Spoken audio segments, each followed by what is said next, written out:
Hello everyone, that Manga Kid here to do my wrap-up of the Manga Freak-a-thon for 2023. I only started participating like more than halfway through October, so didn't get read as much as I normally do during readathons, but I'm pretty happy with the amount that I did read, considering I haven't been reading a lot of manga at all lately. So this was a nice way to kind of get back into things and pick up stuff off my TBR that I've been meaning to read for a while. So I'm just going to get right into it.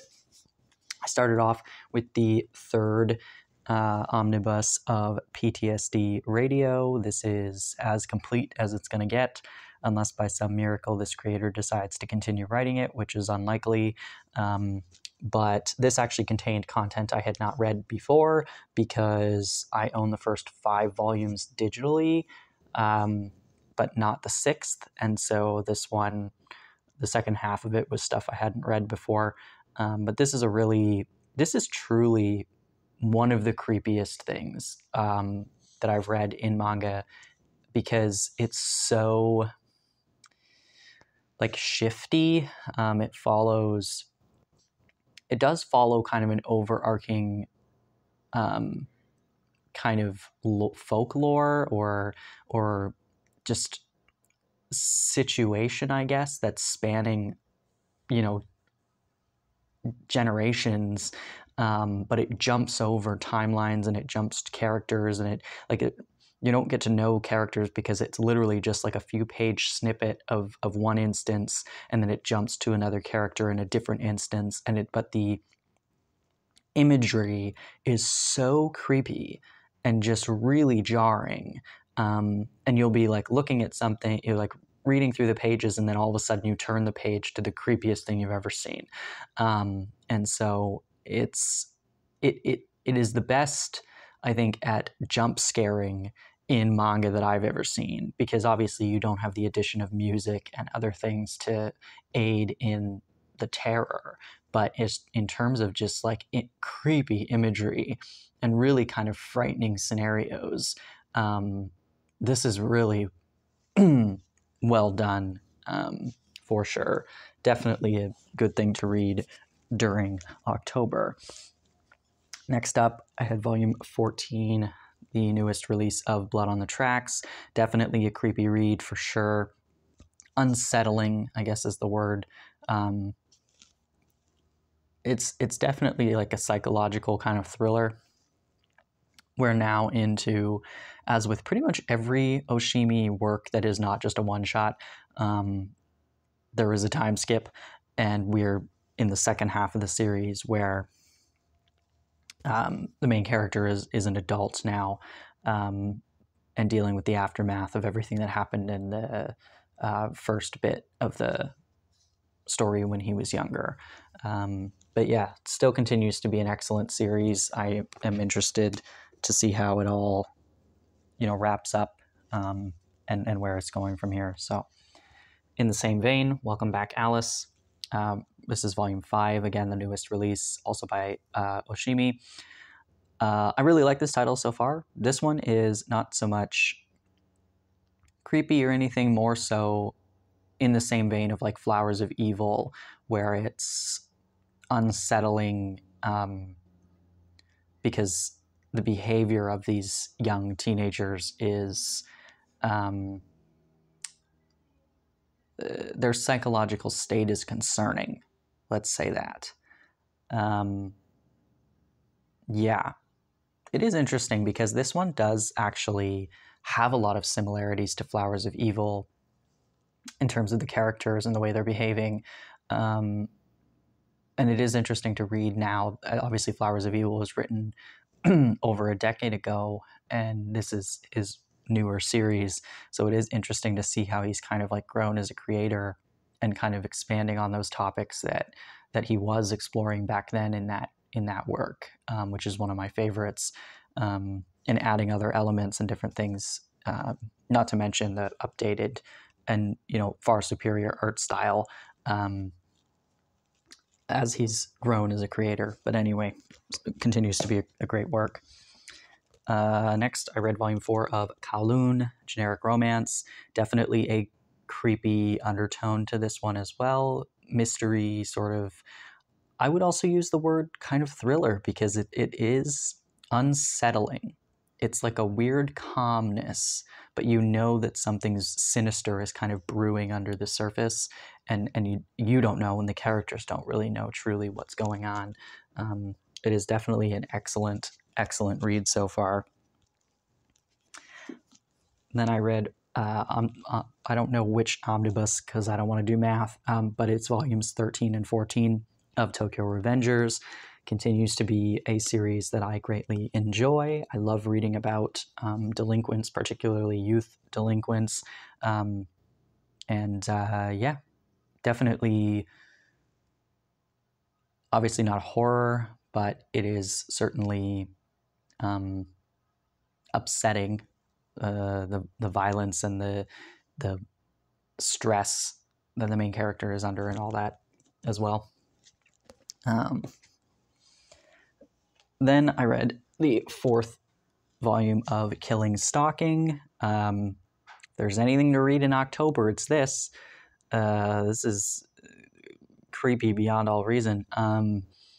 I had got it in my head when this started releasing physically that it was going to be 4 volumes long. I don't know why I had that in my head, but when I got to the end of this volume, I thought it was over, and I was thoroughly confused, because I was like, is that's how it ends? That's really weird. To the point where I Googled why what did I just read, only to find out, to not only spoil myself on what the actual ending is, but to find out that there is not, in fact, 4 volumes. There's at least 6 of them. So that was really stupid. Yeah, I don't know why I thought there was 4.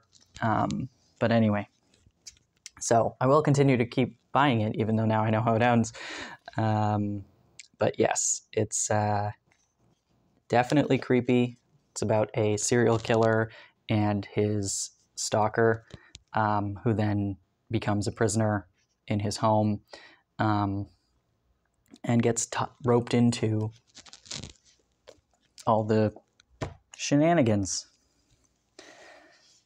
Then I read Our Torsos Align. This is by the creator of Matic or Mad K, the erotic, grotesque BL series that I love. This was excellent. I really, really enjoyed this. This creator is phenomenal at drawing mythical creatures, as you can just see from the cover here, how gorgeously illustrated that is. Just stunning. And it's very, it's a very good mixture of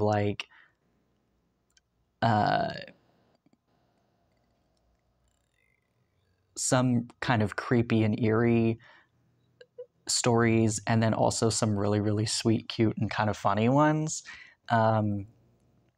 Yeah, this was excellent. I definitely recommend this. Now, I mean, obviously, if you're uncomfortable with the thought of, kind of like beast creatures and a human falling in love or being intimate or whatever, then, maybe this isn't for you. But I will say the art is just stunning, and the storytelling within each individual short story is really excellent.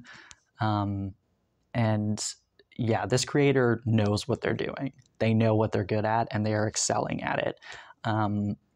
Yeah, and it's a nice title to kind of tide me over until the next volume of Matic, because, I mean, it's been so long in between volume 2 and then volume 3, which is coming relatively soon, I think. We're slated to. But yeah, no, this was excellent. Speaking of things that were on a long break in between volumes, I got Go With the Clouds, North by Northwest. This is volume 6. This is one of my favorite ongoing titles, and has been since I read the first volume of it.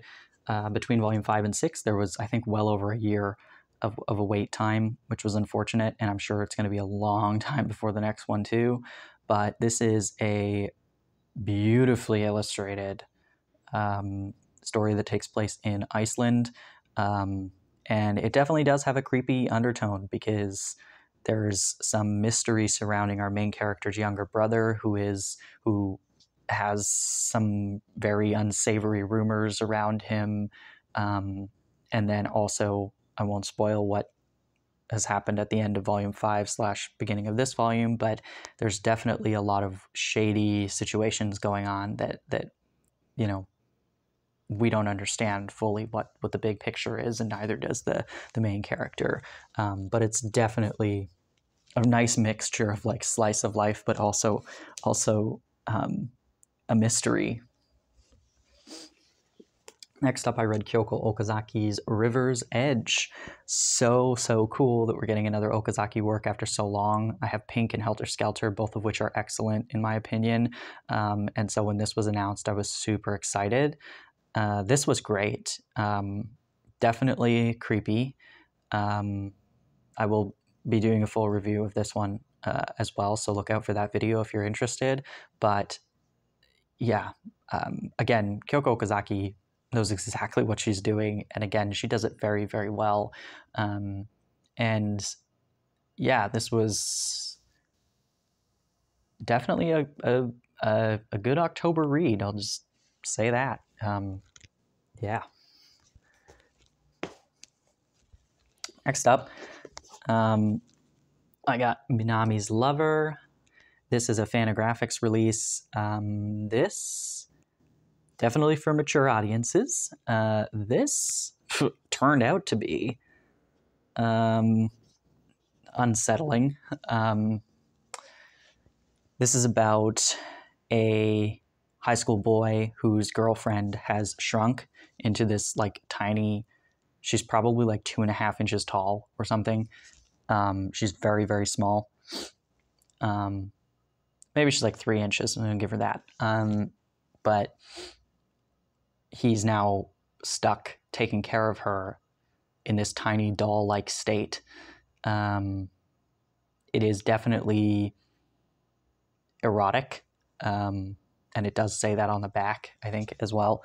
And it's, yeah, it kind of, like, it feels like a slice of life of, like, just little kind of vignettes of the two of them going about their lives, her as this tiny being and him trying to keep her a secret and at her request and whatnot. Again, I'll do a review fully of this, but yes, I did really enjoy this.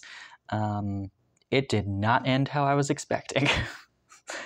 But yeah, no, it was, in my opinion, a really good read, but definitely not for everybody. Then I read volume 17 of Bakemonogatari. Continues to be excellent, very well illustrated. And then the story obviously is beloved because it's in so many formats. And I love the anime. I've been reading the light novels, but I'm not very far in. But yeah, no, this is, it feels nostalgic to me because I watched the anime so long ago. But yeah, no, it just continues to be really great. And it's something that I really enjoy when a new volume comes out. I do have, I think I have up to volume 20 or maybe it's 19. I have at least 18 to 19, I'm pretty sure, still to read. And I meant to read more during the readathon, but I just didn't get around to it. Next, I read Be Very Afraid of Kanako Inuki. This was everything I hoped it would be. I know that a lot of people who have talked about this have not really enjoyed it, but I knew that I would. So I bought it anyway, and I really, really loved it. Kanako Inuki, I think, I could be wrong, but I think we did get some of her works, like a small publisher released them ages ago or something, but I don't have them anyway. But this is a creator I have been always fascinated by, and I'm so glad we got this volume. I know it doesn't have the best reviews on it, so, you know, I'm not holding my breath that we're going to get more by this creator or anything. But I'm at least happy we got this because this was so fantastic. It is campy. It's creepy in a funny way, but also, like it's kind of grotesque in some scenarios, and it's just it's so good. I like the I like that Japanese horror can be some of the really like most frightening things that I've ever witnessed, but also it can be really, really campy and really, really like just bizarre and inventive and imaginative. And that's what this feels like to me. It's just she came up with a concept and then decided, I think it would be kind of funny or creepy or weird if this person and this personality type existed, and then built a story around that. And I just love it. This was so fun. This will be added to my list of things that I reread once a year kind of thing, for sure. Next up, I read the first omnibus, which weighs 1,000,000 pounds, of Homunculus. So volumes 1 and 2. Really enjoyed this first couple volumes here. I have 2, 3, 4, and 5 ordered. I just don't have them. But no, this was really good. It was kind of everything I was expecting. I didn't really know much about Homunculus. I knew it was popular. I knew that it was probably going to be something up my alley, and it definitely is. Certainly creepy. Certainly unsavory characters. Definitely will not be for everybody, but it is everything I like about a psychological thriller. So yeah, that was a fun read. I'm excited about that one. Next, I read the first omnibus of Senseis Pious Lie. Finally, I've had this for probably a year and a half at least, maybe 2 years. Maybe that's pushing it, but I had it well over a year anyway. Didn't read it. Finally read it. Really, really liked this first volume. It's definitely dealing with sensitive topics of sexual assault. Not in the way, I don't know what I thought this was about, but I don't know. I still have 3 more omnibuses to read. I don't own them. Well, I purchased them, but I don't have them physically yet. So I don't know. I just had an idea of what this was in my brain, and then when I was reading this first volume, I was like, oh, this is not what I convinced myself the story was about. So anyway, I knew it was about sexual assault. I thought something different. But yeah, no, it's definitely along the lines of reasonably what I expected, but I certainly was a bit surprised by some of it because I thought I knew what was going on, and then it was different than what I initially thought it was going to be. And that's just my own assumptions, I guess, or somebody had talked about it years ago when I was originally thinking of picking it up, and then I've misconstrued in my memory what was going on. But anyway, that was a whole convoluted mess of words that probably made no sense. Either way, I enjoyed it enough that I just ordered the other 3 omnibuses. Then I read My Girlfriend's Child. This was excellent. I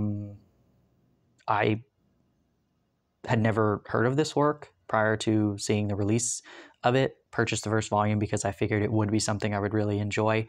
I really do enjoy romantic dramas. I love rom-coms. I have many of them, but one of my all-time favorite works is We Were There, or Bokura ga Ita.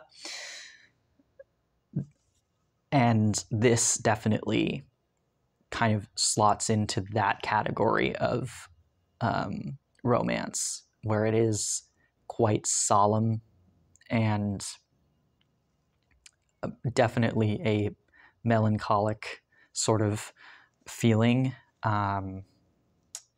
whereas where We Were There dealt with grief and death, my girlfriend's child obviously deals with teen pregnancy. And so far in this first volume, the conversation is really is done quite well. I went straight to the store this past weekend and bought the next 2 volumes because by the end of this volume, I went, I need to read more. I need more of this. So I'm not sure how long the series is, but I definitely am intrigued. And the art, the cover of this, I mean, her face looks like it does in the thing, but something about his face here, maybe it's his nose. This cover, I feel like, doesn't do the art inside of this volume any justice. It's so stunning. Like, it's really, really well done. Anyway, really loved that. Very much looking forward to reading those other 2 volumes I just got. Then I finally finished my Love Mix-Up with volumes 8 and 9. Excellent series, really, really fun rom-com. One of the funniest rom-coms I've read in a very long time. The facial expressions in this series are top-notch. I have never taken so many photos of a character's face and just messaged them to my friends to be like, look at this. What is this? Because it's just so funny. It is so amazingly drawn. I couldn't stop laughing. And the story itself is sweet, and it's fun, and it's a really, really excellent representation of just feelings developing between young men who really didn't know or realize that they could be interested in guys before meeting each other. And because a lot of stories about queer characters, you're either watching them come out or you're watching them, be like, oh, I'm gay and I have a crush on this guy, or, whatever.